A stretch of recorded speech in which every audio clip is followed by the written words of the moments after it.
un desajuste, pero muy bienvenida. Pues muchas gracias por asistir al Seminario Internacional Acciones Colectivas para enfrentar la violencia contra las mujeres, experiencias desde distintas voces. Y bueno, pues te cuento que justo pues es un seminario que pues ha tenido distintas sesiones con académicas que han traído, y mujeres que también de organismos de derechos humanos, de sociedad civil, pues que han compartido justo sus experiencias, sus investigaciones, sus hallazgos, pues desde múltiples latitudes, ¿no? Entonces, pues para nosotras es un honor que desde las tierras chilenas, pues nos estés compartiendo, pues tu trabajo.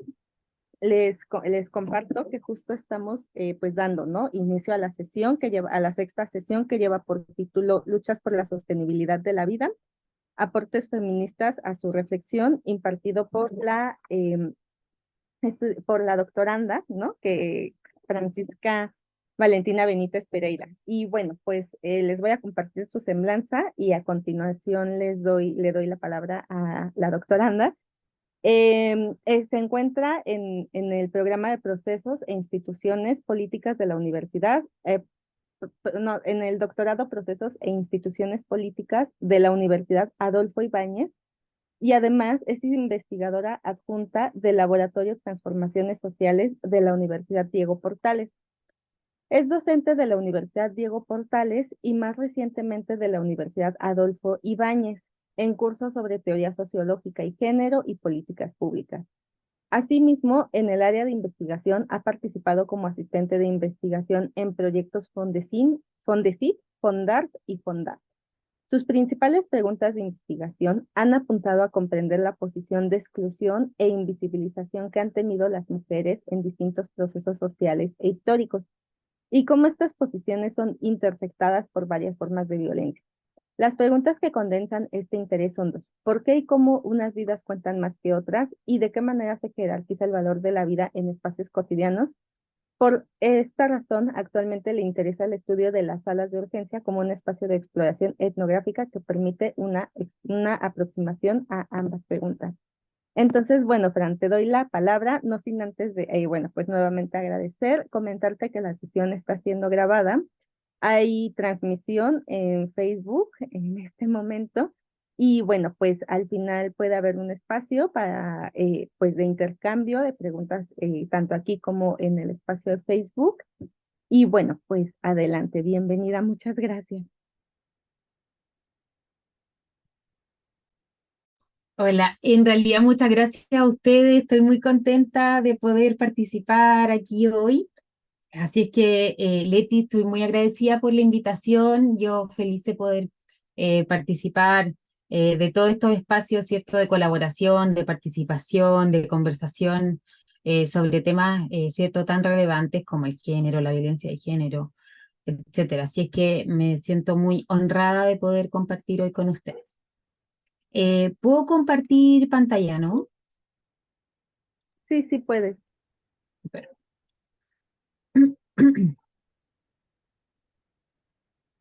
Bueno, Ok, no sé, aquí algo le pasó a mi compu, pero no quiero hacerme cargo de esto.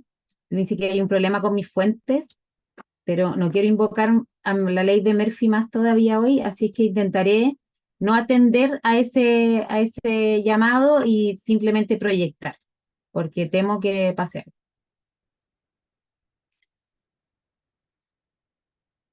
Ok, espera, voy a tener que hacer algo para poder. eh,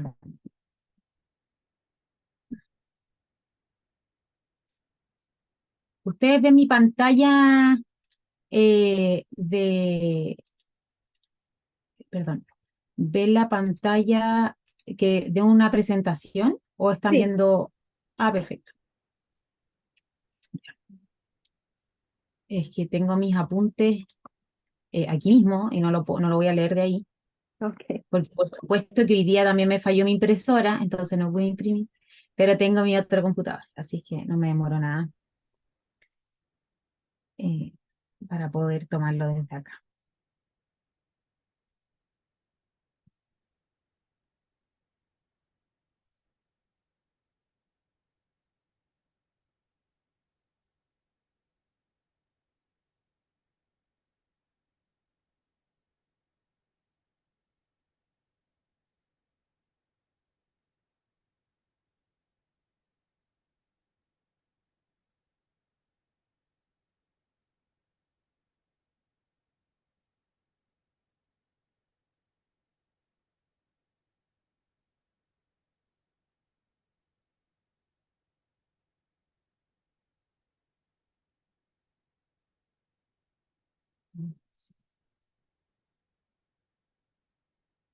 Ahí está.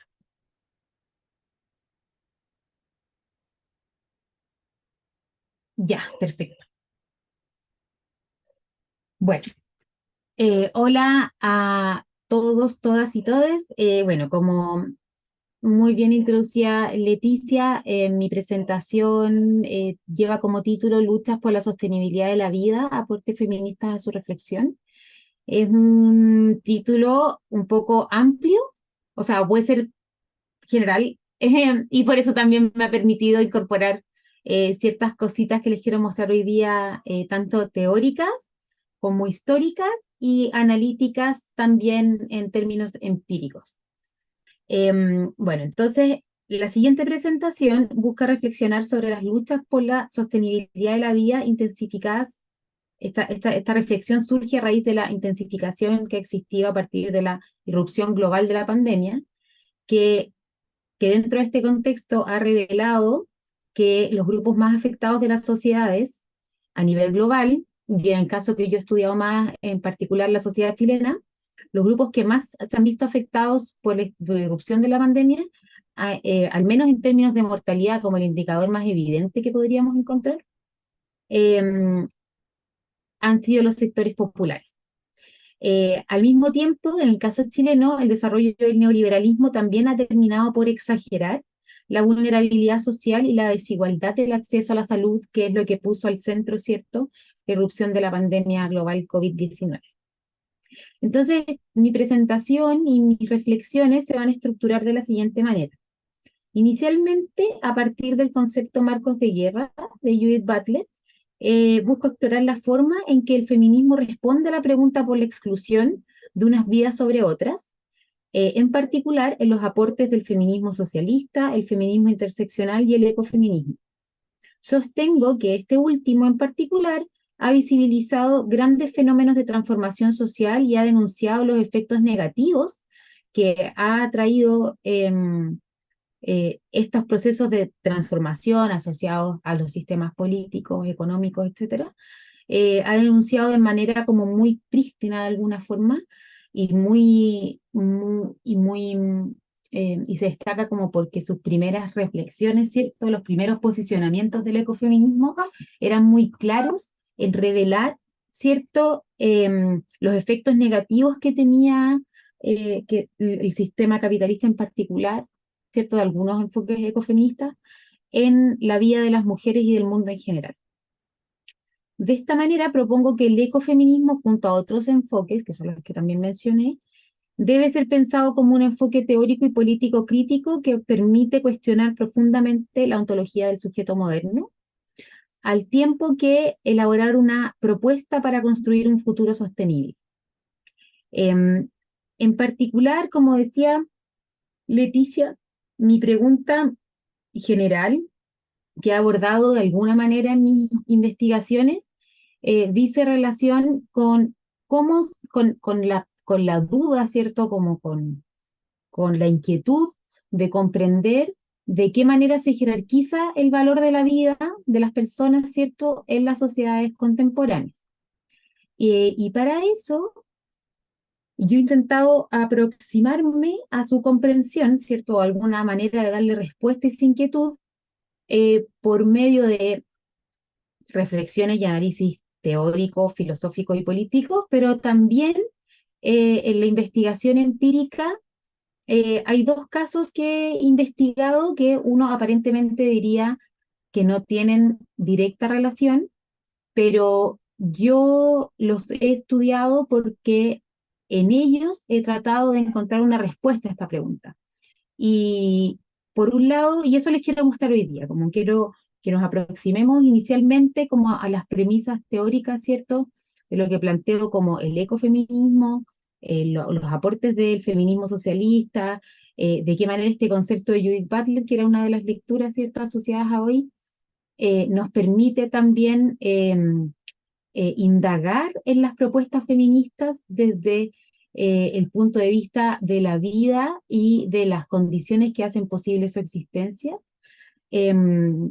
Y para ello, primero, claro, quiero indagar en esa dimensión teórica, pero luego detenerme en estos dos casos que les digo.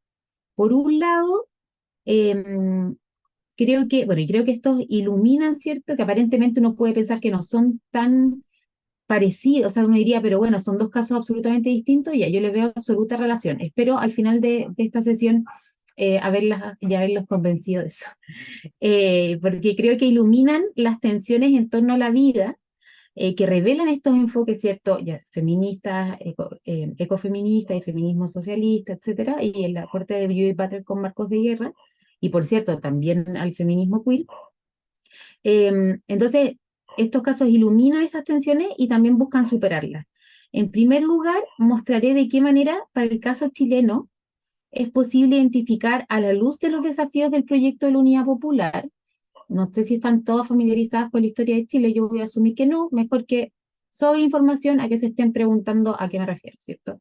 La Unidad Popular es un proyecto político que fue electo democráticamente en 1970 en Chile, y el presidente de ese proyecto fue Salvador Allende, que en 1973 fue derrocado, no sé si es una palabra muy buena, pero ese proyecto fue desmantelado de alguna manera por medio de un golpe de Estado realizado en septiembre de 1973 que llevó una dictadura de 17 años en Chile. Entonces, me parece interesante identificar los desafíos que plantearon, en particular una mujer que yo he estudiado, una intelectual marxista, que eh, una serie de proyectos asociados a la vida y a la socialización de los cuidados que ella propuso en el periodo de la Unidad Popular pensando en la formulación de una alternativa socialista para la sociedad latinoamericana. Entonces me parece interesante mostrar de qué manera ella, siendo una mujer, les digo de inmediato, es una intelectual brasilera que vivió su primer exilio en Chile. Entonces, y lo vivió durante el periodo de la Unidad Popular. Ahí se despegó gran parte de su carrera académica, y como estaba viviendo el proceso de la Unidad Popular, que era la promesa en parte lo que se alcanzó a realizar de una vía democrática al socialismo, ella produjo muchos documentos teóricos y políticos sobre el rol que debería jugar la mujer o las mujeres, esto también lo podemos discutir, en la transición al socialismo. Ah, es que yo no he cambiado la imagen porque lo estoy introduciendo. Quizás me demoró mucho en mi introducción. Pero muchas gracias por avisar. Avísenme, yo voy a tratar de estar lo más atenta posible al tema. Entonces, em, quiero hacer zoom a ese caso, ¿cierto? Porque creo que es muy interesante aproximarse a una mirada que no necesariamente, de hecho, ella no se plantea como feminista, pero sí se vincula con la propuesta que traigo hoy, que es que el feminismo, bueno, en general, pero los feminismos asociados al marxismo, al ecofeminismo o a los feminismos interseccionales, han tenido al centro esta lucha, ¿cierto?, por la vida, y en el caso de ella se encarna en su preocupación por los cuidados. Dentro y de qué manera se va a hacer cargo el socialismo de eso. Y eso y para eso ella elabora, y lo voy a mostrar, muchas propuestas muy interesantes asociadas a los cuidados, y también busca explorar un poco como qué es lo que vamos a entender por ser mujer o si hay mujeres, qué tipo de mujeres hay. Son discusiones muy epocales que yo creo que son muy interesantes para mostrar ese carácter, ¿cierto?, como de lucha en torno a la vida y a los cuidados, ¿cierto? Que yo creo que es un tema que es súper relevante hoy día y que cuesta como ver desde qué lado aproximarse, pero dentro de las condiciones que hacen sostenible la vida, muchas veces y la gran mayoría del tiempo, las estructuras sociales, estatales, sobre todo con la pandemia, quedó y de mucho antes, ¿no? Pero quedó al descubierto, ¿cierto? Que esas condiciones sociales, la mayoría del tiempo, son suplidas o son elaboradas por las redes de apoyo con las que cuentan los individuos, o sea, son condiciones sociales que están de alguna manera privatizadas o individualizadas, y esta es una propuesta que busca promover la socialización de esas condiciones. Entonces, en ese sentido me parece muy interesante. Y por otro lado, también en línea con los procesos, porque estaba en la duda, como si mostrar primero ese periodo con Vania Bambirra, que es este intelectual de la Unidad Popular, y luego pasar al siguiente caso, o hacerlo al revés, pero opté por la opción más conservadora, cronológica y temporalmente hablando. Entonces, el siguiente caso que quiero mostrar tiene que ver con la manera que tiene que ver con los procesos que le sucedieron, ¿cierto? La Unidad Popular finaliza de manera abrupta por este golpe de Estado que da inicio a 17 años de dictadura. Entonces ahí yo quiero hacer zoom y mostrar de qué manera la dictadura civil y militar de Pinochet buscó borrar esa propuesta de sociedad que, que Vania Bambirra junto a otras mujeres y hombres en menor medida buscaban promover y que la dictadura intentó borrar de una manera radical. Y en ese sentido, la forma en que buscó borrar esa propuesta de sociedad está fuertemente anclada a valores vinculados a las relaciones de género. Y eso lo quiero mostrar por medio de la reflexión de testimonios de mujeres que son sobrevivientes de prisión política y tortura, em, y de qué manera como esos testimonios revelan eh, la lucha política por la construcción de un sujeto mujer afín a esta dictadura conservadora, eh, que se implantó, se impuso en Chile, ¿cierto?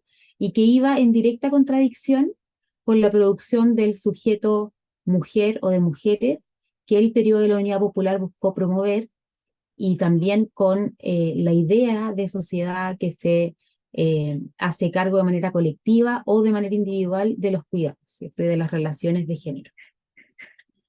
Y finalmente, no sé si lo logre porque yo sola he ocupado mi tiempo en un atasco vehicular, pero me gustaría que reflexionáramos como a partir de un extracto de un documental sobre la experiencia organizativa de mujeres en un sitio, en una toma de terreno. Yo no sé cómo ustedes se refieren a eso. En Brasil serían como favelas, em, pero son lugares que estaban desocupados y que las personas colectivamente lo ocupan, ¿cierto? Como ocupaciones de sitios. Y aquí le llamamos tomas. Entonces esto ya es como está un poco más institucionalizado, digo, sigue siendo informal, pero hay muchas tomas que tienen muchísimos años y mucha historia y mucha tradición, y esta es una toma en la que se muestra de qué manera las mujeres se organizaron para enfrentar la pandemia y la crisis de los cuidados, de la alimentación, de la vida. Y bueno, y lo pienso, ojalá lo alcancemos a ver, porque creo que en esas escenas uno puede identificar estas capas, como, porque estamos hablando de una gran pregunta, ¿cierto?, sobre cómo se jerarquiza la vida, de qué manera las personas, y en este caso el feminismo, ha dado una respuesta para superar, ¿cierto?, estas formas desiguales de jerarquizar la vida, donde generalmente los grupos más excluidos son mujeres, personas racializadas, comunidad LGTBQ+, etcétera. Em, y en ese sentido, muestra las distintas capas de esta gran pregunta, ¿cierto? A ver cómo, bueno, en esta síntesis de la sociedad chilena como contemporánea, podemos ver estas capas, por ejemplo, de resistencia, capas en cómo las mujeres y los movimientos feministas se relacionan con su propia historia y buscan rearticularse y resistir frente a instituciones que son heteropatriarcales, excluyentes, etcétera. Bueno, entonces, mm, bueno, en los ecofeminismos en su diversidad, Alicia Puleo sostiene que estos surgen como una necesidad de redefinición de los seres humanos con la naturaleza. En él se problematizan las ideas de naturaleza, de cultura, progreso, sistema económico. Y una de las principales tensiones que ha producido este debate tiene relación con una riesgosa asociación esencialista entre mujer y naturaleza, ¿cierto? O sea, de qué manera el feminismo y sus vertientes de carácter ecofeminista se han aproximado a la naturaleza y de qué manera han sorteado, han dialogado, han tensionado, ¿cierto? Las asociaciones esencialistas que pueden existir entre mujer y naturaleza, porque básicamente es una forma como de recomenzar una relación que para las mujeres es al menos problemática, ¿no? La relación entre esencia, mujeres y naturaleza. Si bien existen dentro de las vertientes del ecofeminismo autoras, por ejemplo, como Susan Griffin, que reivindican justamente esta relación entre mujeres y naturaleza, y así también existen otras feministas em, de, o sea, como más vinculadas como a la filosofía o al feminismo más afirmativo, ay, ahora olvidé el nombre, pero un feminismo que trata de, ¿cierto?, de como feminismos que buscan como afirmar, ¿cierto?, la posición de mujer asociada como a valores vinculados a la naturaleza, como esos feminismos que en general están asociados como a feministas italianas que tienen alta, como mucha tradición, ¿cierto?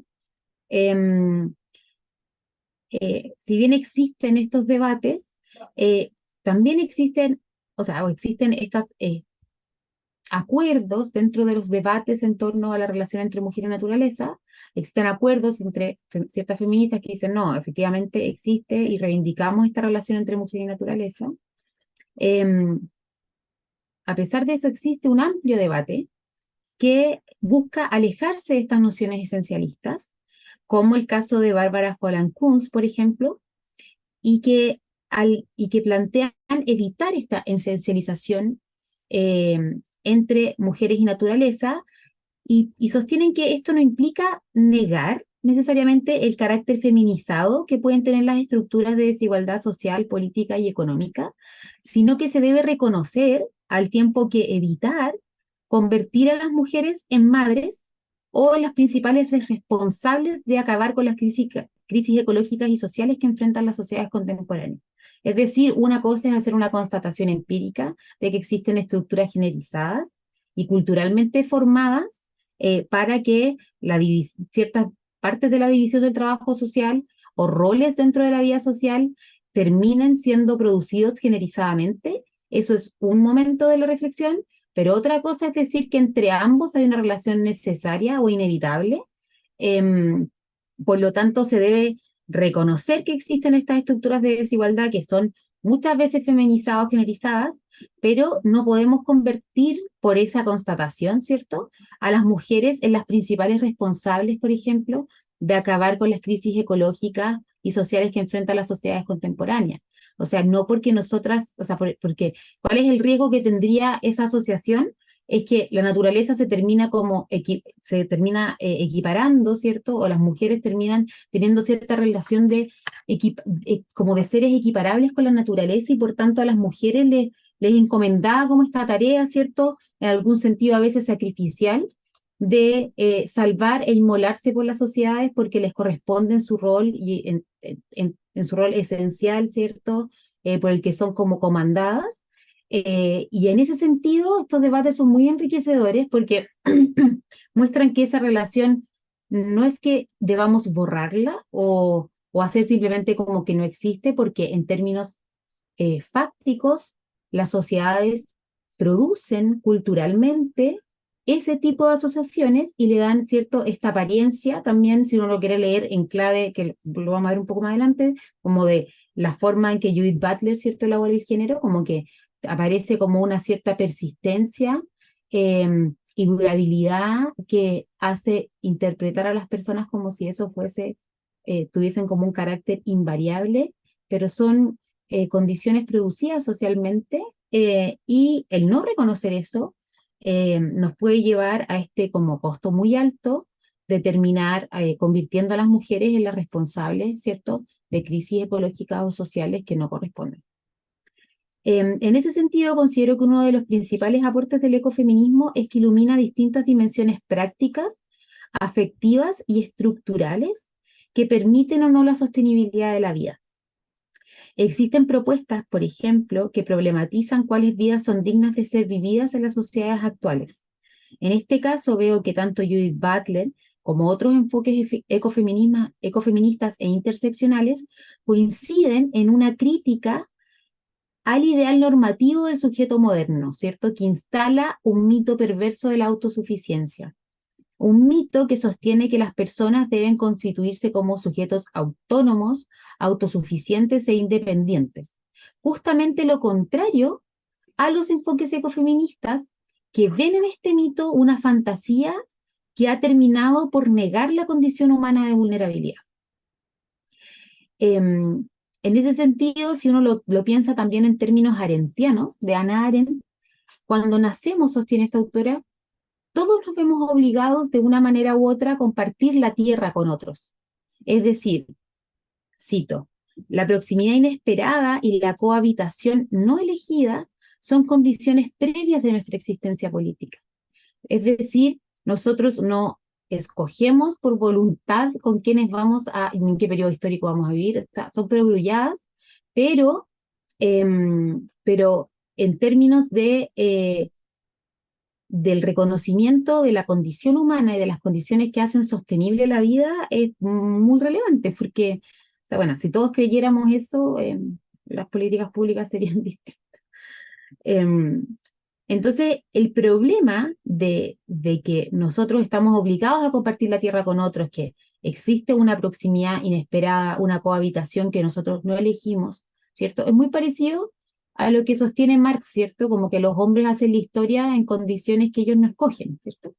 Es como reformulaciones de ese mismo concepto de alguna manera, ¿cierto? De uno no escoge con quién va a cohabitar el mundo, ¿cierto? Y tampoco escogemos las condiciones en las cuales nos vamos a desarrollar y constituir como sujetos y sujetas sociales y políticos. Entonces, el problema radicaría, porque podemos constatar eso, ¿cierto? Uno puede decir, bueno, es evidente, las personas nacen y azarosamente, bueno, caen en una clase social, en un periodo histórico X, y eso puede ser una constatación de los hechos, ¿cierto? De la vida. Pero el problema es que existen instituciones sociales o sistemas económicos que justamente a partir de esta coexistencia no elegida reclaman el mundo para sí y niegan la posibilidad de existencia en términos sociales de una parte de la población. Butler, por ejemplo, identifica en la guerra una operación de distinción entre aquellas poblaciones que merecen ser lloradas, mientras que existen otras a las que se les niega la posibilidad de duelo. Esta distinción constata la existencia de una jerarquización del valor de la vida dentro de la sociedad. La pregunta por cuáles son las vidas dignas de ser vividas es abordada por la filósofa estadounidense Judith Butler, cuestionando lo que ella llama como ontología liberal, ¿cierto? La ontología liberal también tiene relación con esta idea que les planteaba antes, ¿cierto? Que existe, que se ha instalado un ideal normativo de un sujeto moderno, ¿cierto? Que es empresario de sí mismo, autónomo por naturaleza, y por eso se habla de un mito perverso, ¿cierto? De la autosuficiencia como crítica. Em, y esto está anclado, a eso iba con la ontología liberal, ¿cierto? La ontología liberal, de acuerdo desde el punto de vista de Judith Butler, dice, bueno, la concepción liberal tradicional que, considera, ¿cierto?, que los individuos o los seres humanos se constituyen como tales de manera individual y por solo el hecho de existir es al menos cuestionable. La autora propone como alternativa a esta aproximación, ¿cierto?, liberal de la constitución de los sujetos, el concepto de precariedad. ¿Por qué? Porque sostiene que la posibilidad de que nosotros nos constituyamos como sujetos en el mundo está siempre mediada por condiciones de reconocimiento que son producidas por operaciones de poder. Y esas condiciones de reconocimiento que producen operaciones de poder es lo que ella identifica como marcos de guerra. Entonces, en ese sentido, los sujetos y las personas no nos constituimos como tales por el mero hecho de existir, ¿cierto? O por las nociones más liberales de, bueno, por tener, no sé, acceso a derechos tradicionales dentro del encuadre del Estado-Nación, ni por acceder necesariamente incluso como a ciertos derechos universales. Eso no garantiza em, que las personas, ay, perdón, mi hijita se puso la vez. Eso no garantiza, voy a cerrar la puerta, ¿me dan un segundo?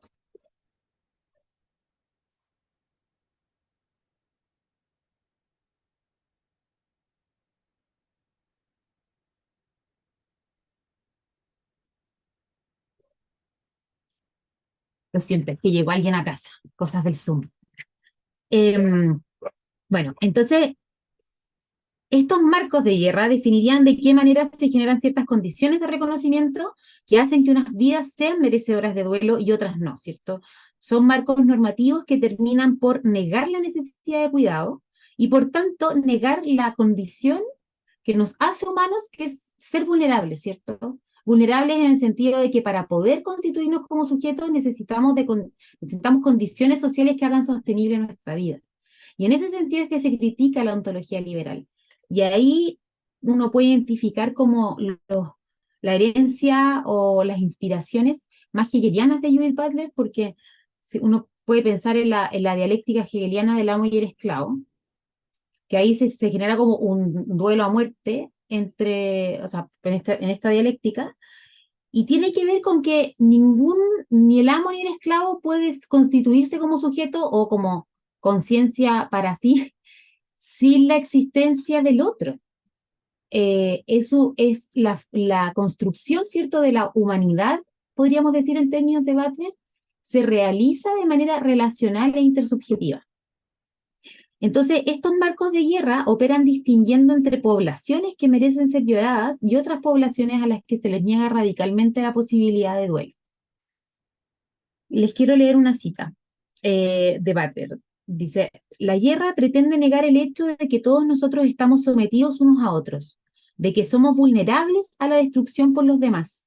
La razón por la que no soy libre de destruir a otro radica en que el sujeto que yo soy está ligado al sujeto que no soy, que cada uno de nosotros tiene el poder de destruir y de ser destruido, y que todos estamos ligados los unos a los otros por ese poder y esta precariedad. En ese sentido, todos somos unas vidas precarias. Fin de cita de Butler. Entonces, en ese sentido, esta idea de la guerra finalmente es un marco normativo que le permite al autor entender de qué manera se excluyen a ciertos grupos de la población y de qué manera, y la manera en que se estructura aquella vida que se va a considerar como vida digna de ser vivida. La existencia de estos marcos es problemática porque es por ellos mediante los cuales aprendemos o no conseguimos aprender, en palabras de la autora, las vidas de los demás como perdidas, como pérdidas, o no, como perdidas o dañadas. La aprehensión de estas vidas, o sea, el reconocerlas, no implica solo saber que existen grupos de personas que mueren diariamente en el mundo, ¿cierto? Es decir, tener la muerte de los otros a nuestro alcance como un dato, sino que apunta a que estas vidas o estas muertes no son consideradas como una pérdida en términos de duelo. En otras palabras, para poder aprenderlas, se requiere haber reconocido esas vidas como tales. Solo así es posible reconocer su pérdida o su daño. El problema de estos marcos de guerra es que terminan por orientar lo que va a ser considerado como humano. En palabras de la autora, las vidas que cuentan como vidas y lo que hace que una vida valga finalmente la pena. La consecuencia más problemática de estos marcos de guerra es que terminarían negando la vulnerabilidad de cada persona y también el poder que tiene cada una de ellas, ¿cierto? Como planteaba la cita que les leía, de destruir y de ser destruido.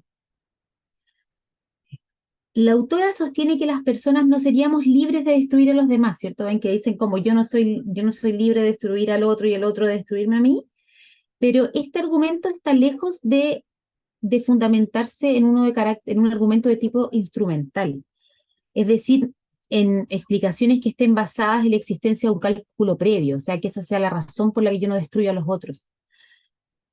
En que cada persona terminaría como evaluando la posibilidad que tiene otro de destruirme, ¿cierto? En ese sentido no es un cálculo racional lo que ella plantea, sino que sostiene que la libertad de destruir al otro está restringida por la existencia de un vínculo entre el sujeto que yo soy con el sujeto que no soy. El argumento del autor afirma, en cierto sentido, que nuestra vida siempre está en manos de otro y se fundamenta en la lucha por el reconocimiento que les planteaba antes, como sostenida por Hegel y que también han desarrollado otros autores como Axel Honneth. Existen varias discusiones también entre Nancy Fraser. Bueno, Nancy Fraser y Axel Honneth tienen como una discusión como bien histórica entre redistribución y reconocimiento. Entonces, la operación de estos marcos de guerra lo que produce es que pretende excluir, en términos de Hegel uno diría como la conciencia que quiere ser reconocida, ¿cierto? De ahí lo que uno se pregunta es como, bueno, ¿qué ocurre si la posibilidad de ser sujeto en el mundo depende de los otros? ¿Qué ocurriría si yo destruyo a los demás?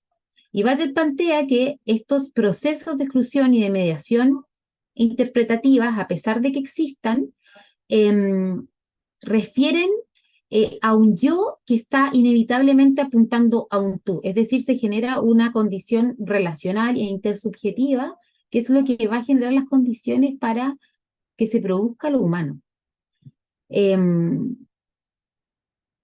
Entonces, estas operaciones de reconocimiento van a dar contornos a lo que se entiende como humano. La constitución de los sujetos se va a encontrar enmarcada tanto por aquellas vidas que reconocí y que lloré, como por aquellas vidas excluidas pero espectrales que forman... Perdón, ¿qué pasó? Ah, sí. Ah, además, por cierto, absolutamente se da. Em, lo digo en el sentido de que ella no sostiene que, o sea, claro, no necesariamente que la destrucción al otro esté mediado por algún cálculo racional y está tratando de plantear como por qué no deberíamos en realidad, porque esto es una propuesta normativa. Efectivamente, la destrucción se da y por eso es que puede utilizar el concepto de marcos de guerra que se basa justamente en la destrucción de un otro.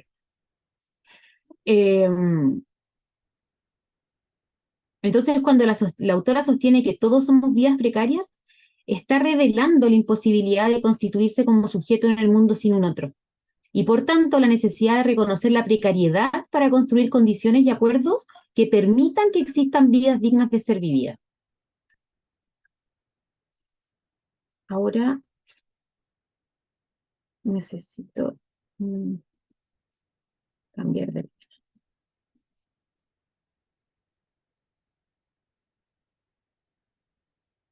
Dolores, ¿quieres hablar? O sea, ¿quieres que abramos el micrófono? Yo no sé cómo... Lo que digan los anfitriones y coanfitriones Sí, puede ser Lo que tal. diga Leti. sí, yo ¿Sí? pienso que tal vez, bueno, no sé, Francisca, ¿tú cómo ves? Yo pensaría que igual y por la agenda que traes, igual y dejemos como al cierre las dudas, pero Ok. como nos Ok, decidimos. sí, sí, es que soy una persona con déficit atencional y veo el chat, pero voy a evitar mirarlo para enfocarme. Sí, ya retomamos al final como los comentarios que vayan poniendo las compañeras, ¿qué les parece? Muy bien, Ok, gracias.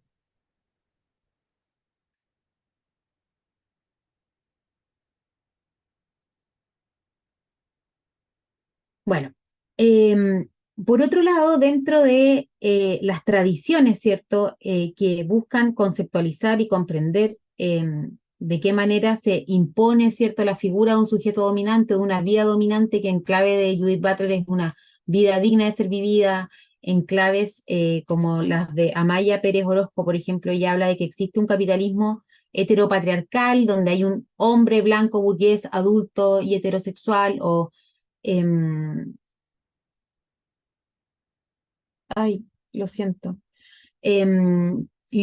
Audre Lorde, por ejemplo, que también plantea la idea del mito, de estos mitos de constitución de sujetos, ¿cierto? Que hay un núcleo, ¿cierto? Que es el núcleo dominante y es el arquetipo, que en general es un hombre, como les decía, blanco, burgués, adulto, heterosexual, Y claro, y uno puede identificar esa construcción de estas vidas dignas de ser vividas también en estos otros planteamientos que buscan aproximarse, ¿cierto?, a la comprensión de las vidas desde vertientes feministas o socialistas o feministas y ecofeministas.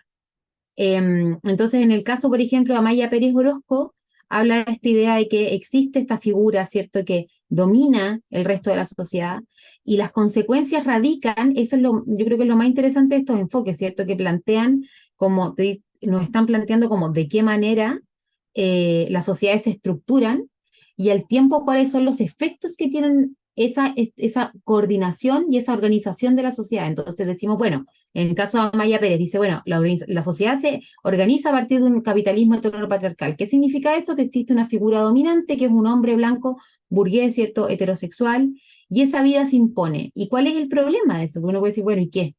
El problema es que existen una distribución desigual del valor de la vida. Y por eso es que, de nuevo, restituyo esta idea de tanto distintos debates dentro de distintos tipos de feminismo, pero sobre todo feminismo marxista y ecofeminista, traen siempre al frente las consecuencias que existe en la distribución del valor de la vida. Y el valor de la vida no solamente en términos simbólicos, porque uno podría decir con Judith Butler, bueno, que me está hablando de la guerra, de operaciones de distinción cultural, pero traigo a colación esta idea de capitalismo heteropatriarcal como otra forma de aproximarse, dándole un componente material, ¿cierto? Diciendo, bueno, efectivamente hay operaciones culturales, porque dice, bueno, existe esta figura del hombre blanco burgués que uno puede asociarlo, ¿cierto?, a una dimensión más simbólica, pero al ella identificar que ese sujeto es producto de un capitalismo, o sea, de un sistema económico capitalista, está ahí como que uno le está incorporando, ¿cierto?, otra categoría muy importante, ¿cierto?, que tiene que ver con las condiciones materiales de existencia.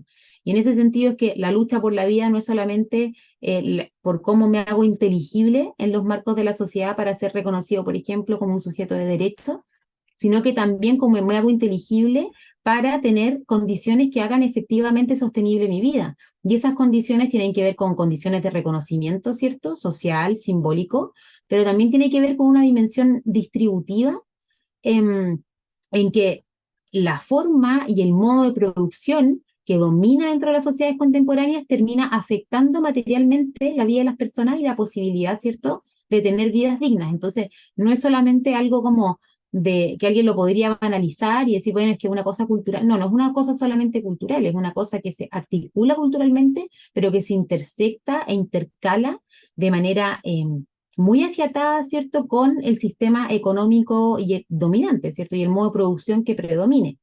Entonces, las poblaciones que no cumplen con estos ideales, ¿cierto?, se les limita la posibilidad de acceder a condiciones que hagan sostenibles la vida.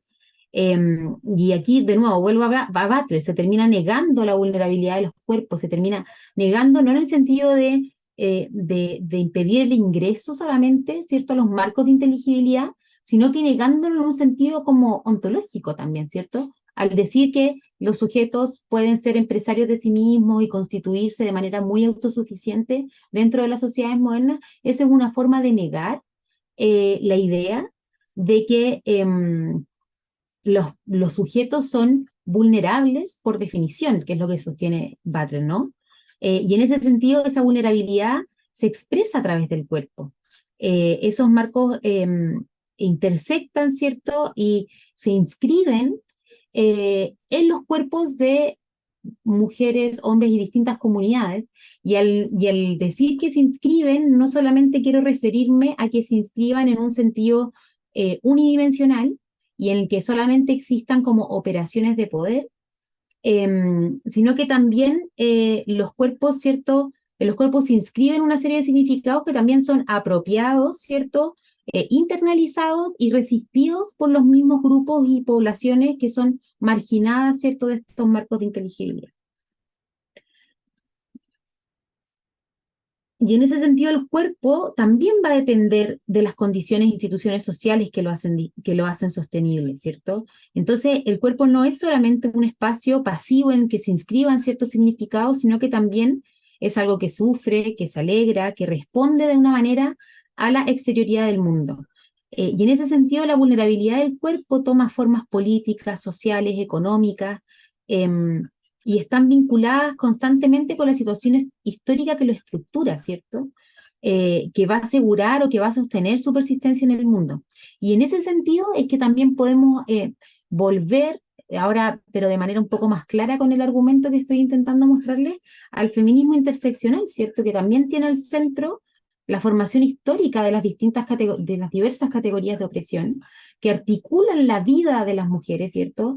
Y de grupos marginalizados de la sociedad y las diversas experiencias que tienen las diversas personas y grupos en el mundo, ¿cierto?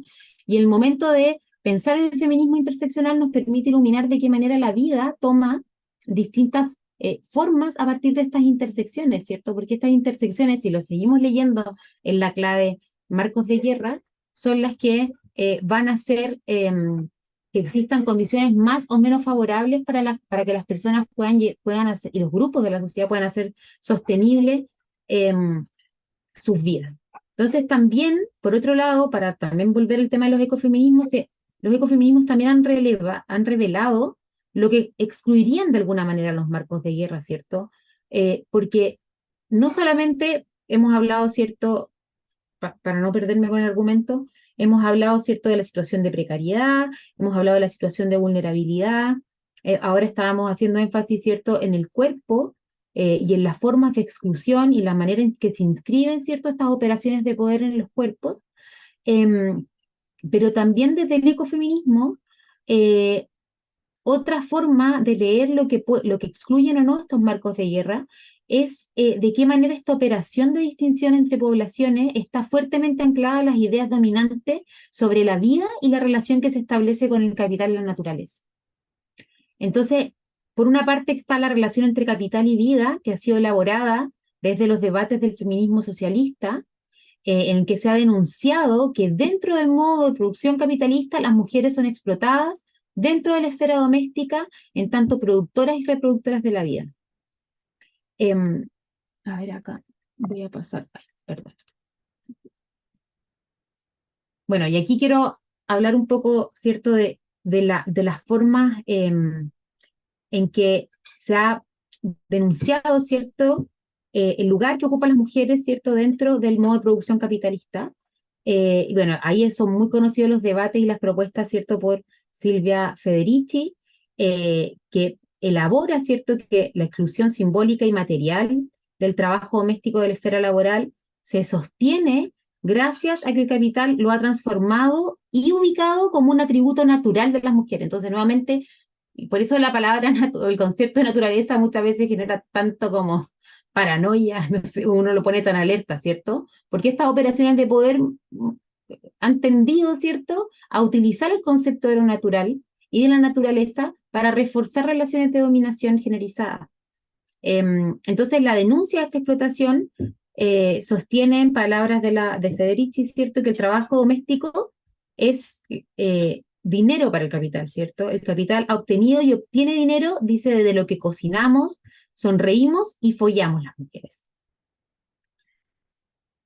Y aquí uno puede trazar, ¿cierto? Esto lo traje como para un poco de recordatorio a la vida, si es que uno no ha leído hace poco a Engels. Yo lo leo tengo tarea para leerlo 3 veces al año, no sé. Pero podemos recordar, y que es algo que hace Silvia Federici, ¿cierto?, en sus trabajos, que es traer las propuestas marxistas, ¿cierto?, en torno a la familia y su vínculo, ¿cierto?, con el sistema capitalista. Entonces, en ese sentido podemos encontrar tanto en el feminismo socialista como en los textos directos de Marx o Engels, en este caso la familia y la propiedad privada es de Engels, ¿cierto? En el que sostiene que efectivamente se elabora un sistema de parentesco que es la expresión de las ideas que se tiene asociados al sistema de producción que domina históricamente, en este caso sería el sistema capitalista. Espérenme, acá. Y cómo Engels básicamente logra elaborar, perdón, cómo el sistema capitalista bueno, cómo Engels logra elaborar, ¿cierto?, los antagonismos por los que se mueve la sociedad, que son de manera como elaborados de manera muy nítida en sus conceptualizaciones con Marx, ¿cierto? Pero aquí Engels logra mostrar de qué manera la familia proletaria, ¿cierto?, se constituye y tributa al sistema, al modo de producción capitalista, ¿cierto? Entonces, bueno, se empieza a cuestionar, ¿cierto?, de qué manera uno puede terminar homologando el matrimonio con el trabajo en la fábrica. O sea, hay un contrato en el trabajo en la fábrica, hay un contrato en el matrimonio, hay distribuciones de poder. La mujer terminaría siendo el proletario dentro del sistema de parentesco, dentro de la familia, y el hombre sería el equivalente al dueño del capital o al patrón. Y eso es algo que Engels sostiene de manera muy clara, como el hombre asociado a la burguesía y la mujer asociada al proletariado dentro de la esfera doméstica. Y reconoce, ¿cierto?, el esclavizamiento de las mujeres por parte de los hombres, y que existe, ¿cierto?, una opresión de clases dentro de clases, si conceptualizamos al hombre como el representante de la burguesía y la mujer como el proletariado dentro de la esfera doméstica. Entonces, aquí podemos identificar ya, bueno, entre Federici, ¿cierto?, que el socialismo, el feminismo socialista, podemos identificar esta preocupación, ¿cierto?, por el espacio doméstico que, si vamos más adelante en el tiempo, muchísimo más adelante, lo podemos encontrar de manera muy, muy clara en la propuesta de Nancy Fraser, que también es uno de los textos que habíamos sugerido para hoy, en el que busca, ¿cierto?, desmantelar, dice, bueno, Marx Marx lo que intentó hacer, o una parte de su empresa, fue identificar la esfera de la producción, que era lo que se escondía, ¿cierto?, detrás del modo de producción capitalista. Y él intentó revelar, ¿cierto?, y como sacar, como mostrar, ¿cierto?, dejar al descubierto de qué manera se organizaba la producción, de qué manera la producción, bueno, terminaba enajenando a los trabajadores, de qué manera la producción o sea, el trabajo producía mercancías y por medio de qué mecanismos las mercancías se terminaban fetichizando dentro del mercado y dentro de las relaciones que se tejen en el mercado. Y Nancy Fraser dice, bueno, yo quiero ir detrás de esa esfera de la producción, porque Marx logra revelar y logra mostrar los mecanismos a partir de los cuales funciona, pero yo creo que hay que ver cuáles son las condiciones que hacen posible esa esfera de la producción. Y dice, bueno, en la actualidad hay millones, o sea, el capitalismo siempre está en crisis y estamos enfrentando crisis, pero no tenemos una teoría crítica capaz de enfrentarla, y por eso es que ella retorna a como los fundamentos, ¿cierto?, de esta propuesta de Marx sobre la esfera de la producción, y dice, mira, en realidad, algo que no está revelado, pero que debemos considerar a la luz de los procesos actuales, haciendo el ejercicio de teoría crítica que sea capaz de enfrentar el capitalismo contemporáneo, es identificar que la esfera de la producción, para que pueda habilitarse, para que pueda existir, necesita no solamente de dimensiones económicas, sino que también de dimensiones no económicas. Y aquí yo encuentro la relevancia, y donde también, de nuevo, yo ahí veo de manera muy clara, a través de cómo la autora releva, ¿cierto?, la dimensión no económica, pero de un problema que está anclado al sistema económico, por cierto, em, eh, la dimensión de las condiciones que hacen, de nuevo, sostenible la vida, ¿cierto? Y de qué manera la vida también tributa eh, a la reproducción y acumulación capitalista. ¿Y a qué me refiero con esto? A que la autora dice, bueno, dentro de estas dimensiones económicas y no económicas, yo las identifico porque veo ciertos límites en el pensamiento de Marx. Por eso habla de la morada oculta detrás de Marx. Entonces, como que Marx vio una morada oculta del sistema de producción capitalista y ella está viendo la morada oculta de la morada oculta, ¿no?, que sería la esfera de la producción. Y ahí dice, bueno, hay distintos límites, hay tres: el género, la ecología y el poder político. Y esas son tres dimensiones no económicas que tienen directa articulación, si lo piensan, sobre todo el género y la ecología, con bueno, el poder político, por cierto, pero de manera más prístina, el género y la ecología con la constitución de la vida de las personas, ¿cierto? El género, en la medida en que, Silvia Federici, no existe esfera de la producción si no hay trabajo no remunerado, trabajo doméstico no remunerado. Esa es una condición de posibilidad para que la esfera de la producción exista. y es una dimensión no económica, porque no está inscrita en las redes, ¿cierto?, de intercambio del mercado. No es trabajo asalariado, es trabajo no remunerado, que opera, ¿cierto?, en la trastienda de la esfera de la producción, diría Nancy Fraser. Por otro lado, el capital, para poder, de nuevo, constituir su propia esfera de la producción, requiere de la naturaleza a ser explotada.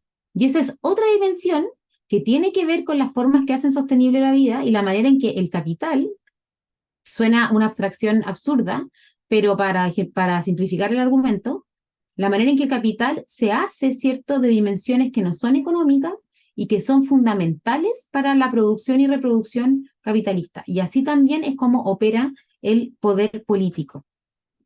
Por lo tanto, es fundamental en esta dimensión lo que propone la autora, no solo, primero, es una autora anclada mucho en estos debates que yo les decía de reconocimiento y redistribución. Nancy Fraser siempre va por la redistribución, o sea, busca, ¿cierto? O uno la puede vincular a argumentos o a fundamentos anclados a lo económico, ¿cierto? A la distribución económica, a la forma en que se organiza el capital y el capitalismo, etcétera. Pero a pesar de eso, o por eso, por estar, ¿cierto?, prestando especial atención a la manera en que la esfera de la producción se sostiene dentro del modo de producción capitalista, es que termina develando, no es algo que, diría yo, no es algo como que se le ocurrió únicamente a ella, pero yo creo que en su argumento condensa muchos argumentos que están como más sueltos en distintos autores y autoras. Y por eso a mí me parece como muy interesante cómo en estas tres dimensiones, porque en el poder político también va a ser fundamental para poder construir, bueno, generar vínculo entre el poder político y el poder económico, pero también para poder construir los futuros ciudadanos, sujetos, trabajadores, ¿cierto?, de esa sociedad capitalista. Y en ese sentido es que la autora termina diciendo, bueno, en realidad el capitalismo no es un sistema económico, el capitalismo es un orden social. Y es un orden social, ¿cierto?, que se nutre de dimensiones económicas y dimensiones no económicas que yo enfatizo, están fuertemente ancladas con el reconocimiento de la dimensión material, económica, de la existencia de un modo de producción capitalista y de una esfera de la producción que es económica, pero que como condición de posibilidad, o sea, pero que no puede existir si no existen estas tres condiciones ancladas a las relaciones de género, a la ecología y al poder político, que le permitan a la esfera de la producción y por tanto al sistema, hasta al modo de producción capitalista existir. Y que esas tres dimensiones sean la base del sistema capitalista, lo permite que se constituya, ¿cierto? Y que ya pueda decir que no es simplemente un sistema económico, sino que es un orden político y social. Ya, yo creo, no sé, Leti, tengo una pregunta. Sí, Mi pregunta es adelante, la siguiente, adelante, querida. porque la hora es la hora. O sea, la hora es la hora, digo, o sea, terminamos a las 10, o sea, no son mis 10, son sus 7, perdón. Sí, Entonces, ¿a qué hora yo debería cortar a más tardar? pues yo creo que todavía, bueno, a las 7 estamos terminando la sesión, o sea, creo que todavía tienes como unos 20 minutos para hablar y podemos ir, como en ese momento, ir como aglutinando las respuestas, las Las preguntas. preguntas, o sea, sería como 20 minutos más y 10 minutos de preguntas, algo así. Sí, ¿qué te parece?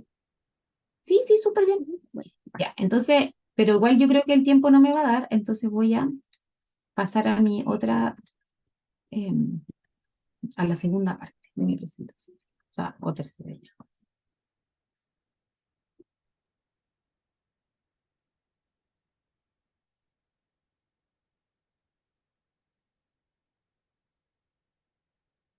Bueno, pero igual quiero cerrar esta parte, esta parte. Em,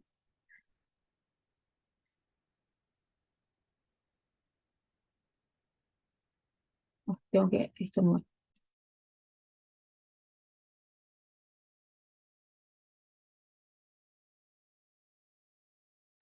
Lo siento. Hablando de seres humanos, aquí expresé mi humanidad. Bueno, entonces, bueno, básicamente para cerrar lo de Fraser, ¿cierto? El capitalismo necesitaría de una esfera de la producción, tanto de una esfera de la producción como una esfera no mercantilizada que hace posible la primera, ¿cierto? En esta esfera no económica existiría la reproducción social vinculada al género, la naturaleza como fuente infinita de recursos, que sabemos que no es infinita, ¿cierto? Pero se ha utilizado como si lo fuese, y el poder político que le otorgue legitimidad al capital. Entonces, es crucial el aporte que estas feministas, ¿cierto?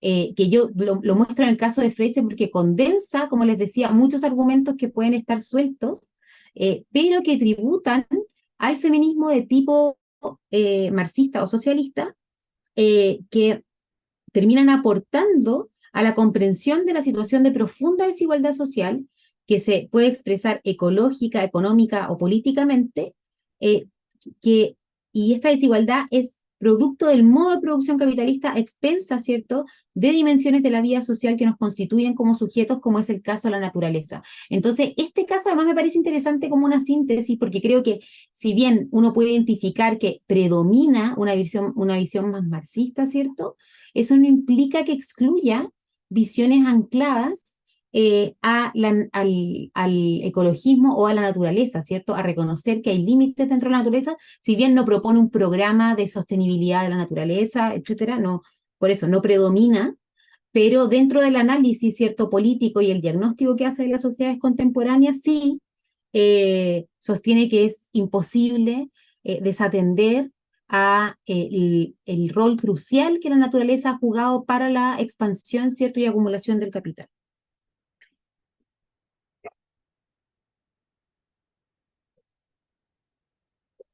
Entonces, en ese sentido, yo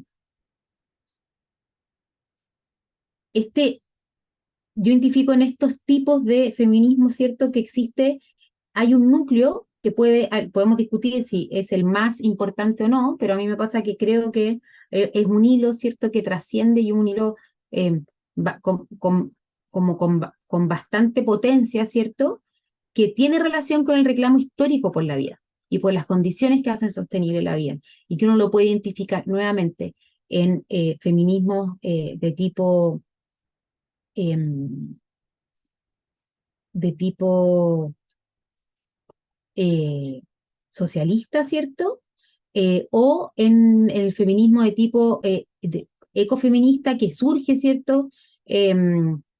También, aunque tenga anclado, ¿cierto?, la palabra, o sea, como que uno puede decir, bueno, los ecofeminismos tienen que ver con la vida, tienen que ver con la naturaleza, pero se separan también, y por eso yo creo que, de nuevo, el argumento de Freyser es muy explicativo e ilumina muy bien, porque se emergen, ¿cierto?, como una crítica frente a procesos de industrialización también, ¿cierto?, que, que en el que el cuidado de la vida, ¿cierto?, únicamente también uno puede volver a términos marxistas nuevamente, el cuidado de la vida solamente se reduce a la reproducción social de existencia, ¿cierto?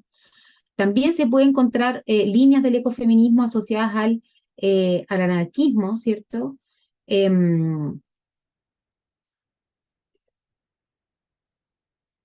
También existen, bueno, dentro de estas ideas también se han criticado dentro del ecofeminismo, ¿cierto? Las propuestas más darwinistas, en el que en que propuestas que se inspiran en líneas más darwinistas que el ecofeminismo también ha criticado, por por enfatizar, ¿cierto?, en la naturaleza como un espacio de competencia. Y eso también es fundamental dentro del ecofeminismo, que lo podemos articular con la propuesta de Marcos de Guerra, con la propuesta del feminismo socialista o marxista, en el sentido de que la naturaleza no es solamente un espacio de competencia. O sea, pueden haber espacios de competencia, por cierto, en el sentido de la sobrevivencia, pero en la cooperación, de acuerdo a sobre todo a las primeras ecofeministas, la cooperación era clave para dar sostenibilidad y para favorecer la evolución de las especies, incluso si queríamos hablar en esos términos. Entonces, por ese lado, el ecofeminismo nuevamente tiene el rol de la naturaleza, de la vida, pero también esta fuerte crítica al sistema capitalista y a las relaciones de cooperación. ¿Y por qué lo vinculo con el caso de Marcos de Guerra? Porque podríamos ver que esta aproximación, esta crítica que hace Judith Butler a la ontología liberal, o estas otras críticas feministas en torno como este mito de la autosuficiencia, tendrían quizás mucho más que ver con paradigmas y más orientados a la competencia, ¿cierto? en tanto que Judith Butler dice, bueno, reconozcamos la vulnerabilidad, reconozcamos que nos construimos a partir de los otros, que somos seres precarios, y que socialmente, ¿cierto?, se deben generar las condiciones que hagan sostenible nuestras vidas, y eso es una aproximación muy parecida también a estos aportes ecofeministas que disputaban, ¿cierto?, las ideas entre naturaleza y relaciones sociales centradas únicamente en la competencia y que promovían comprender la misma naturaleza a partir de sus fuentes de cooperación. Entonces, ahí a la base también existe una aproximación, ¿cierto?, a la naturaleza y a las formas de vida que disputan constantemente ese ideal de hombre blanco autosuficiente, ya sea asociado a la naturaleza y la competencia, o a esta figura de este mito perverso autosuficiente, versus, ¿cierto?, estas aproximaciones que buscan revelar, reconocer, afirmar que somos seres vulnerables. Y al mismo tiempo, el otro punto del ecofeminismo es que también han cuestionado el modo de producción capitalista como una forma de explotar los cuerpos para reproducir el proletariado necesario para la acumulación capitalista. De hecho, alguna vez hubo una huelga de mujeres que decidieron no tener más hijos, porque sus cuerpos eran un objeto de disputa política, ¿cierto? Entonces, en ese sentido, existen formas, ¿cierto?, de comprender el bien común y de comprender la dignidad, ¿cierto?, y la humanidad de los seres humanos, o sea, de las personas, perdón.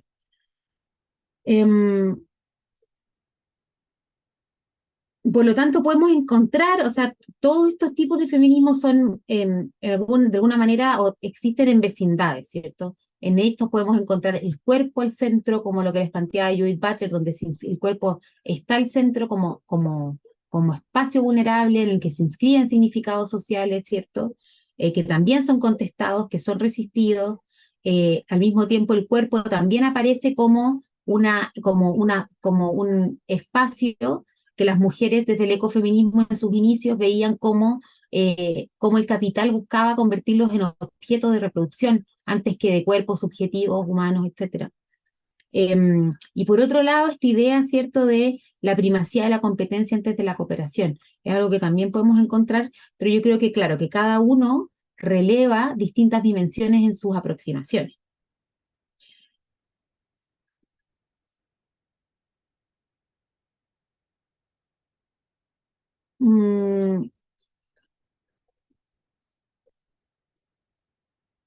Entonces, en ese sentido, es muy importante reconocer que el ecofeminismo también tiene un origen libertario, ¿cierto? Que busca, o sea, libertario, vinculado al anarquismo, o sea, digo, es muy variopinto y muy híbrido cómo se intersectan ambos, o los ambos enfoques que hemos conversado hoy día, y que terminaron construyendo ciertos vectores de movilización que entregaron una sensibilidad, un lenguaje político, ¿cierto?, en torno al cuerpo, a la naturaleza, a la forma de construir relaciones sociales, que pudieron ofrecer, ¿cierto?, un horizonte político transformador. En ese sentido, no es coincidencia que podamos encontrar en Nancy Fraser, en este texto que es muy actual, ¿cierto?, hablando de los límites de la naturaleza y de la ecología, de la relevancia que tiene la reproducción social para la esfera de la producción, con las feministas que iniciaron, ¿cierto?, estos enfoques ecofeministas en que hacían una fuerte crítica al modo de producción capitalista, y a partir de esas críticas, ¿cierto?, se logró como inaugurar un lenguaje político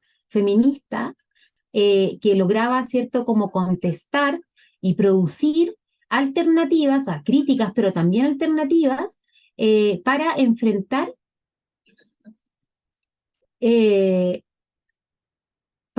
el modo de producción capitalista. Ya, dicho esto, ahora quiero mostrarles de manera como más explícita estas tensiones, ¿cierto? Como que a veces se pueden ver más o menos evidentes. Mm,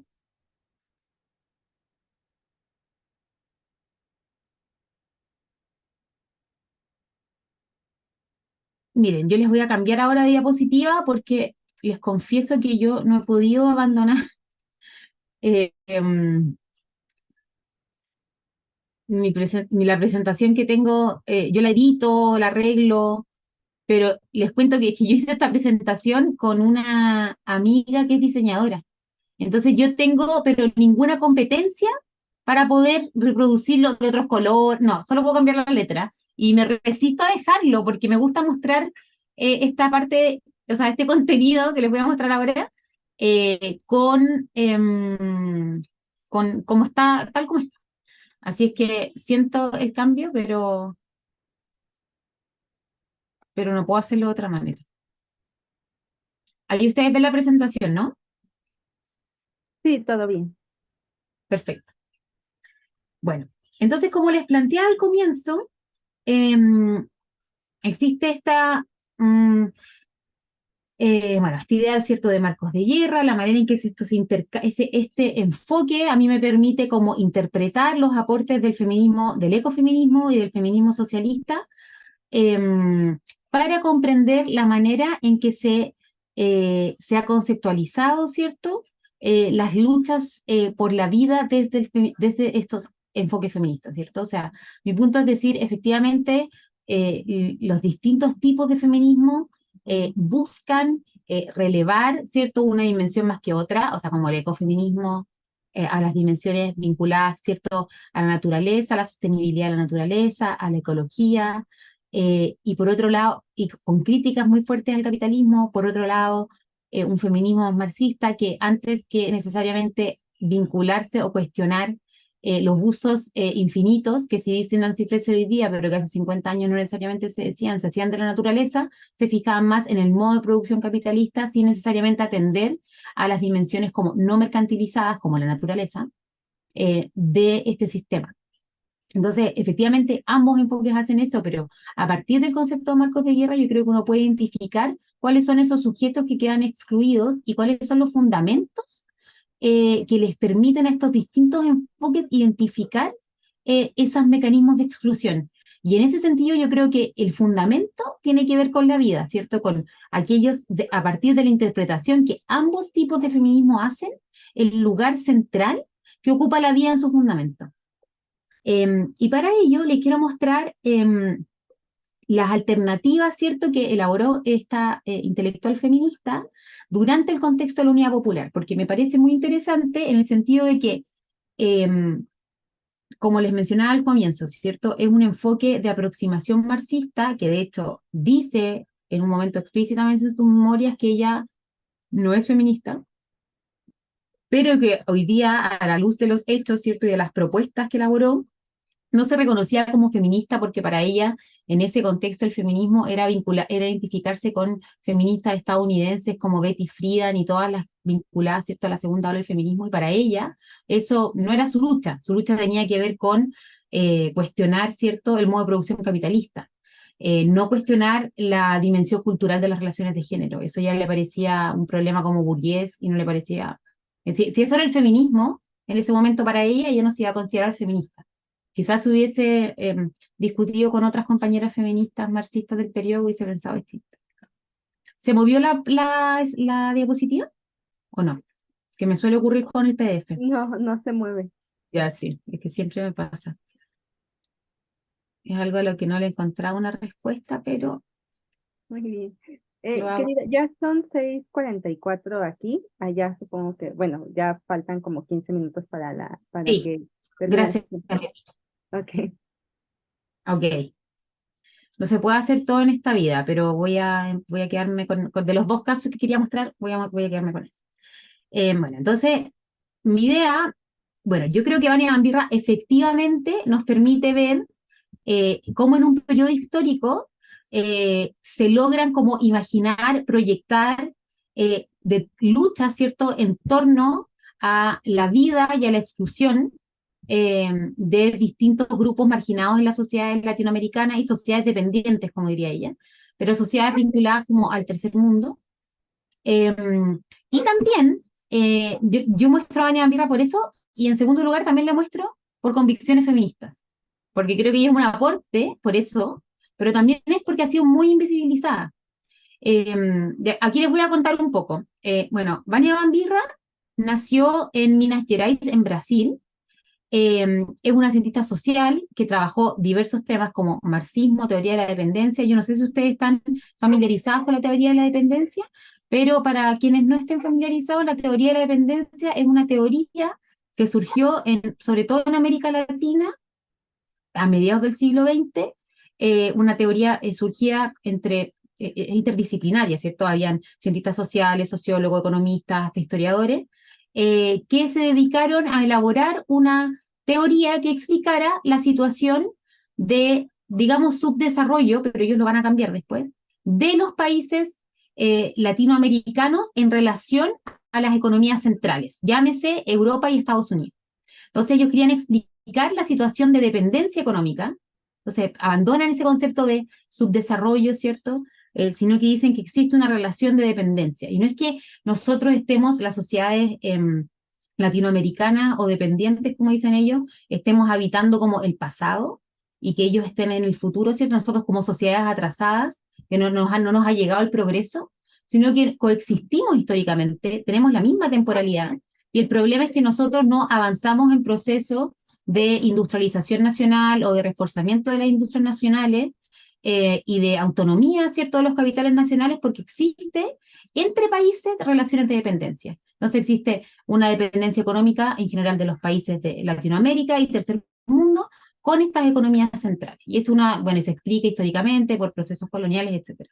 Entonces ella trabajó mucho eso, como marxismo, súper como económico y tratando de comprender las relaciones, la situación económica en América Latina, pero también durante su desarrollo académico también trabajó temas asociados a el rol de las mujeres en la transición al socialismo, la revolución, es súper interesante porque ella también trabajó mucho sobre el concepto, sobre las maneras de llevar a cabo la revolución. Y eso también es muy interesante porque era una mujer, además escribía con su nombre clandestino y se inscribió en muchos debates en torno a la violencia y a la guerrilla en América Latina, y por eso también la hace un personaje muy interesante.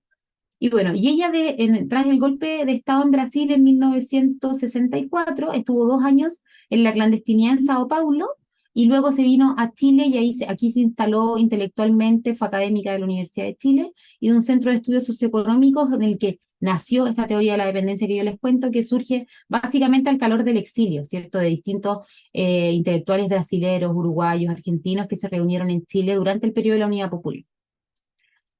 Bueno, entonces, este es un poco su desarrollo, y yo en realidad quiero contarles un poco de su experiencia desde el triunfo de la Unión Popular hasta el 73, en donde, si ustedes se fijan, tiene 2 trabajos muy importantes sobre el rol de la mujer chilena en la transición al socialismo y la liberación de la mujer y la lucha de clases. Uno de los principales motores de esta intelectual era comprender el mundo para ayudar a transformarlo, entonces en ese sentido también se inscribe, ¿cierto?, en un activismo, pero evidente. Y en términos de las relaciones de género, es muy llamativo que ella, les voy a leer una cita, como que se dedicó a sacar de alguna manera una fotografía a los valores tradicionales que los sectores de derecha estaban buscando como imponer, y que hacía que les quitaran como adhesiones políticas en general, ¿cierto? Como que había muchas mujeres que estaban militando crecientemente en sectores de derecha y decían, no, las mujeres no tienen que estar ahí, y además las mujeres tienen un rol particular dentro de la lucha anticapitalista. Y eso es algo bien novedoso, digo, porque ella no pertenecía a un frente feminista, no estaba vinculada a ninguna organización de mujeres, y ella tenía una visión muy marxista y muy anclada al sistema de producción capitalista para comprender el mundo, y así todo era capaz de identificar que existían evidentes diferencias en la forma en que las mujeres experimentaban y vivían la explotación dentro de un sistema capitalista, a diferencia de los hombres. Entonces, por ejemplo, acá hay una cita que dice como, bueno, ¿de qué les sirve a las mujeres saber cómo cuidar un abrigo de pieles si nunca lo ha tenido? Porque aquí está leyendo una editorial de una revista de mujeres, ¿cierto?, de sectores de la derecha, que le dan ese tipo de consejos a las mujeres. Y ella dice como, bueno, pero las mujeres proletarias no tienen esos problemas. Entonces, ¿por qué los sectores de izquierda no las están convocando? Y los sectores de derecha que hablan de cómo se tiene que maquillar si no tiene ni dinero para comprarse cosméticos, cómo va a comprar aparatos electrónicos para su casa, electrodomésticos, si no tiene suficiente dinero para hacerlo, si es un hogar obrero y campesino. Entonces, en ese sentido, Vania Van Virne comienza a cuestionar, ¿cierto? A decir, bueno, efectivamente las mujeres ocupan un rol distinto dentro del sistema capitalista, la mujer es un sujeto explotado y de hecho habla de la doble explotación, que hoy día hablamos pero ampliamente, ¿cierto? De la doble carga, pero ella en los 70 habla de esta doble explotación basada también en lo que proponía Margaret Benston, que es una intelectual estadounidense feminista también, ¿cierto?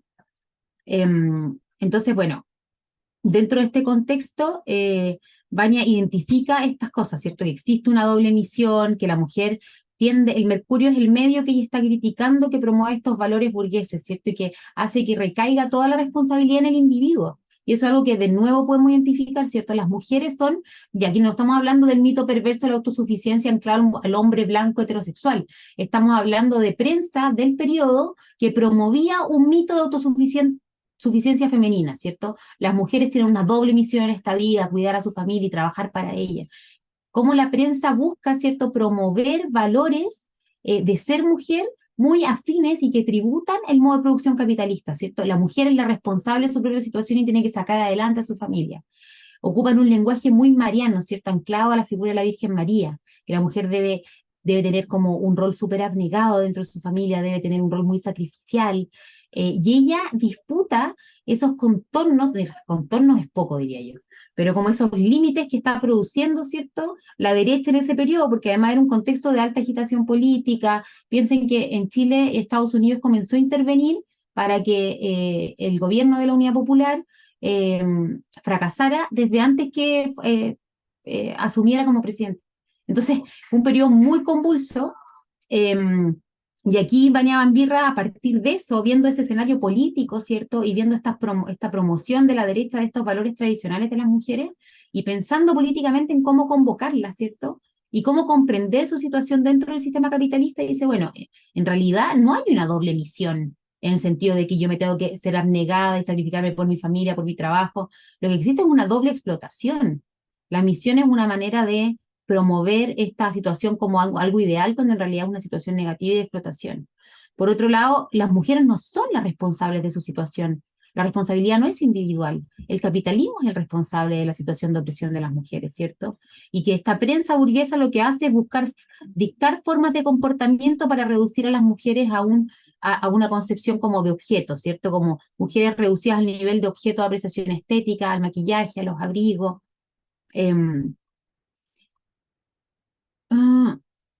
Espérenme. Ya. Es que aquí me pierdo si es esta o es esta. Ya. Y aquí es muy interesante cuando ella dice perfecto. O sea, y a partir de eso aquí me pasé esto porque no alcanzo a mostrárselo, ¿cierto? Pero sí identifica que existe una base objetiva de la explotación de las mujeres que es distinta a la de los hombres. Reconoce, ¿cierto?, que las mujeres tienen una relación distinta de los hombres con los medios de producción, y eso se expresa en el trabajo doméstico. ¿Por qué? Porque y aquí es sumamente marxista. Dice, el trabajo doméstico no tiene valor de cambio para el mercado. Lo está viendo tradicionalmente, valor de cambio y valor de uso.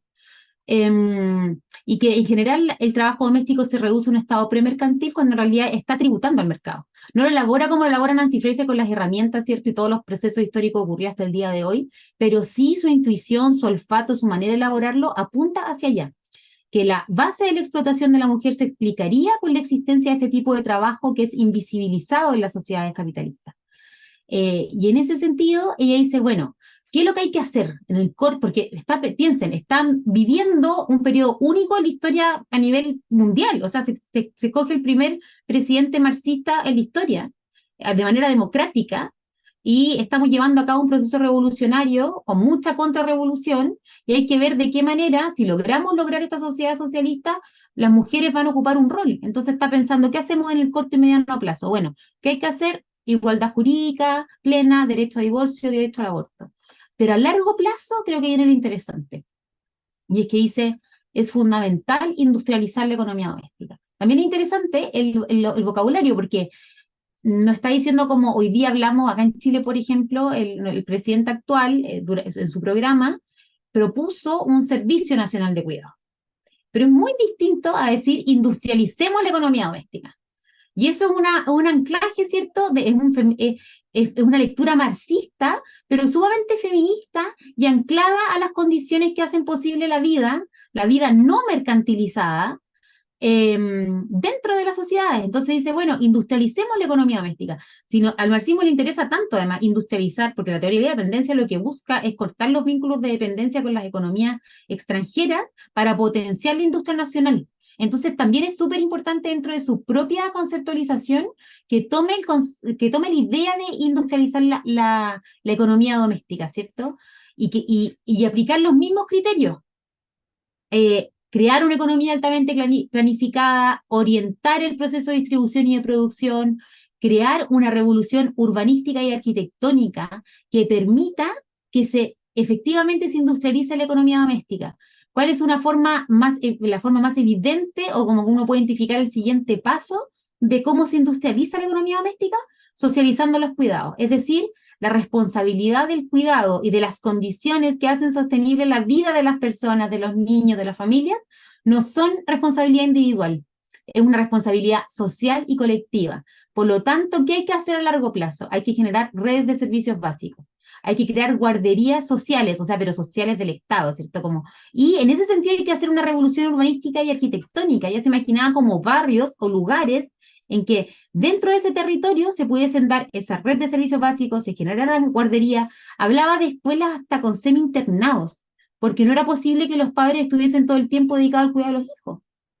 Entonces también hay una conceptualización como de individuo y la relación con los cuidados que está muy lejos de las conceptualizaciones vinculadas a la derecha que tenían relación con esta vida sacrificial, ¿cierto? Como de entrega absoluta a la familia. Al contrario, se busca socializar los cuidados para que las personas puedan seguir sus proyectos vitales y para poder asegurar la vida de las personas. La vida de las personas no se va a asegurar individualmente, la vida de las personas se va a asegurar de manera social por medio de la industrialización de la economía doméstica.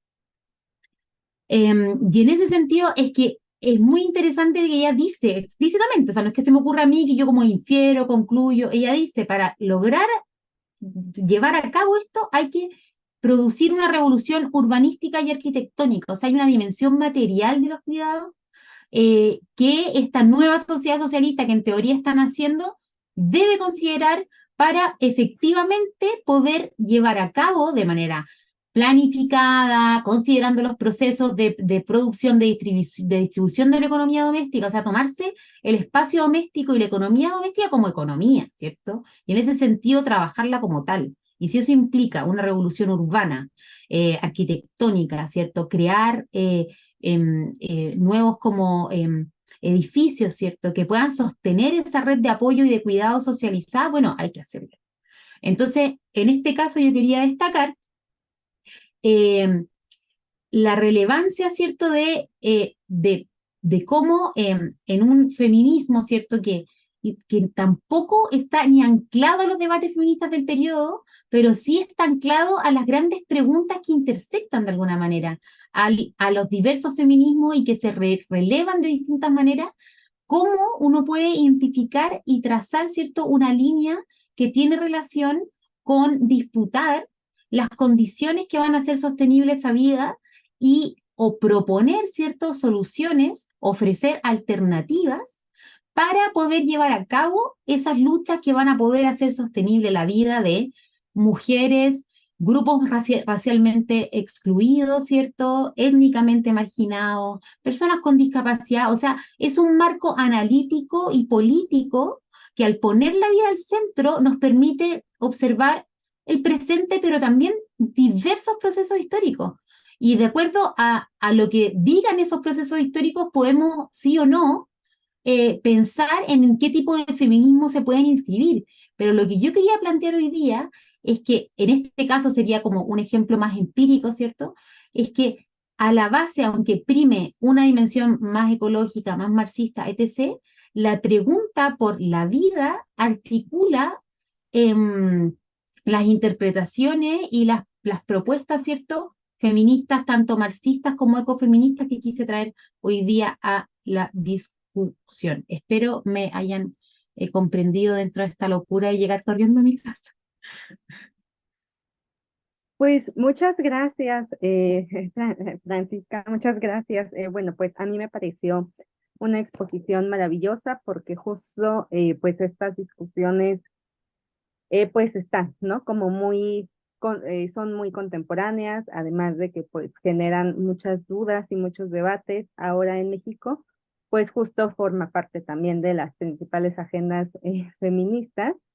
Y en este contexto, pues me parece que hay paradojas, ¿no? Que hay contradicciones, porque pensaba yo como al movimiento feminista desde, o sea, como desde este lugar donde se nace, ¿no? Con la ilustración y el tema del individuo y los derechos, pero justo se complejiza, ¿no? La discusión cuando hablamos cómo esta diferencia que pasa por lo biológico, pues tiene demasiadas connotaciones culturales que nos hace constantemente estar regresando a ella para explicar las desigualdades y por otro, ¿no? Lado es apropiada por otros grupos del feminismo que, bueno, plantean otras preguntas respecto pues a la conformación también del mismo Estado y del mismo sujeto político, ¿no? En el Estado feminista, ¿no? Entonces, bueno, pues te agradezco mucho.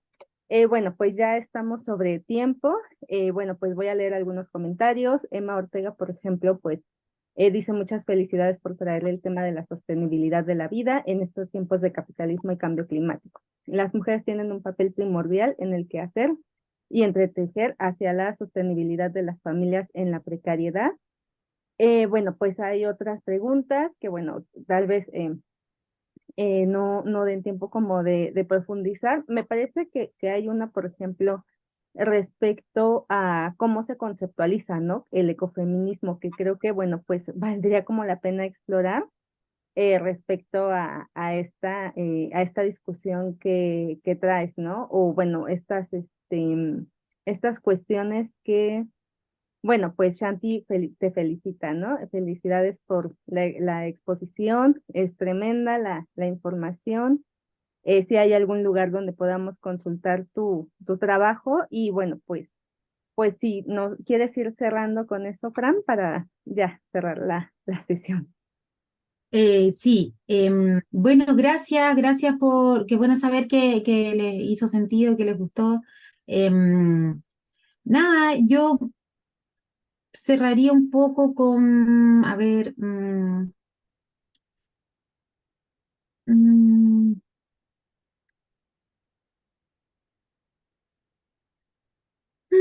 bueno, quizás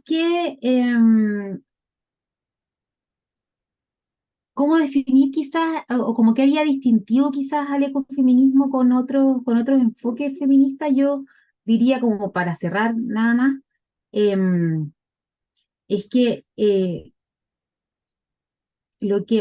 o los inicios del ecofeminismo, porque de nuevo, después yo creo que como que se inician ciertos, bueno, bueno, también depende de los procesos, pero es como que se tira como una madeja, ¿cierto?, de lana, y después como muy difícil identificar de manera como tan pura determinadas características, empiezan como a, a implicarse, pero sí creo que en general lo que uno puede identificar es que el ecofeminismo desde sus inicios buscó, o sea, se planteó de manera crítica frente a la relación entre naturaleza y seres humanos, ¿cierto? Y una posición crítica frente a los procesos de industrialización atendiendo a la naturaleza. Eso es algo que lo distingue como de manera muy explícita de los feminismos de tipo marxista. Y también, por otro lado, es que eh, mm, mm, mm, el lugar también que ocupaba la naturaleza para comprender, o sea, para cuestionar el modo de producción capitalista y para sostener alternativas. Entonces, decir, bueno, en la naturaleza opera, ¿cierto? Desde enfoques más darwinistas dicen que opera la competencia. No, en realidad vamos a mirar la naturaleza o relacionarnos con ella a partir de formas de cooperación. Y también, por otro lado, yo creo que es súper interesante que el ecofeminismo desde sus inicios también haya tenido esta idea como de huelga de vientre, como incorporar al cuerpo como parte de la naturaleza, de alguna manera, y la reproducción social de la vida también, y esas como condiciones que posibilitan la acumulación capitalista. Entonces, creo que el nivel como tan agudo en que lograron como identificar esas hebras vinculadas como al humano, a lo biológico y a lo natural, creo que es algo que lo hace como muy distintivo de otros tipos de feminismo.